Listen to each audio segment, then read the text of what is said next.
وقال الذي آمن يا قوم إني أخاف عليكم مثل يوم الأحزاب مثل دأب قوم نوح وعاد وثمود والذين من بعدهم وما الله يريد ظلما للعباد ويا قوم إني أخاف عليكم يوم التناد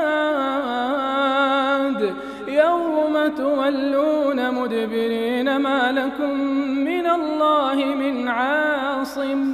ومن يضلل الله فما له من هاد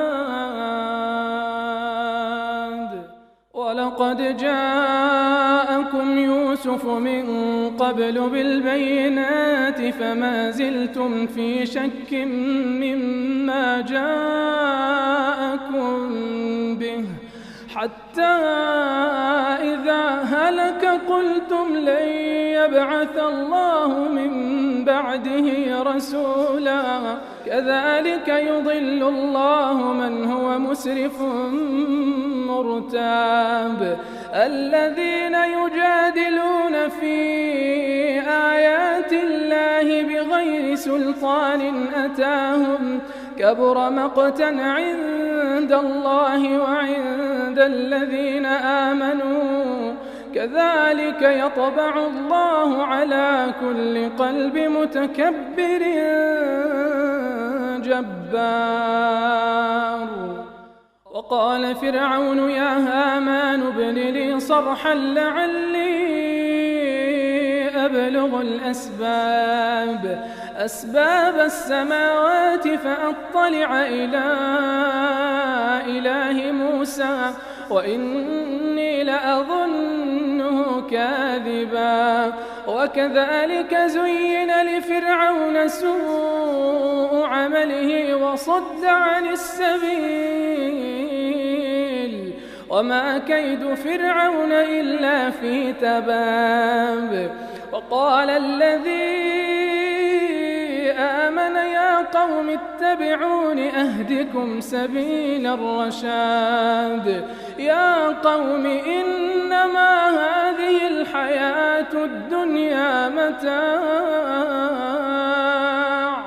وإن الآخرة هي دار القرار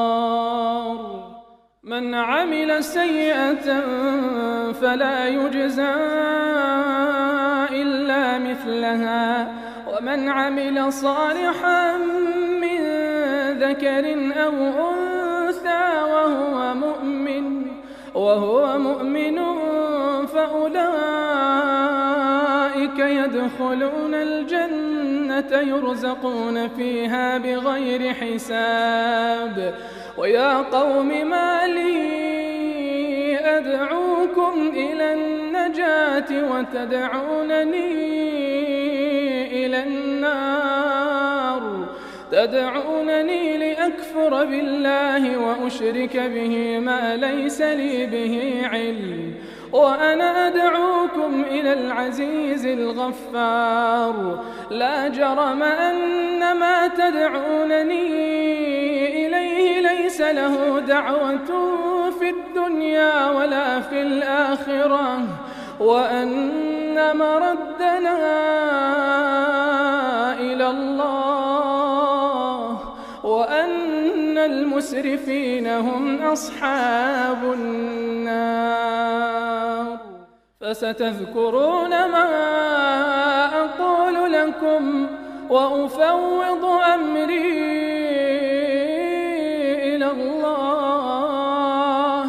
إن الله بصير بالعباد فوقاه الله سيئات ما مكروا وحاق بآل فرعون سوء العذاب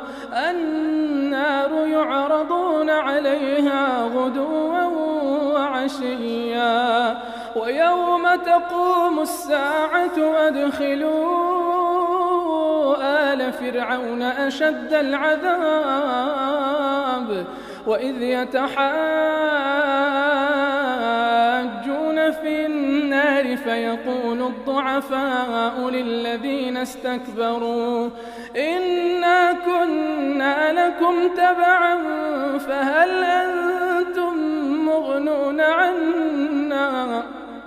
فهل أنتم مغنون عنا نصيبا من النار قال الذين استكبروا إنا كل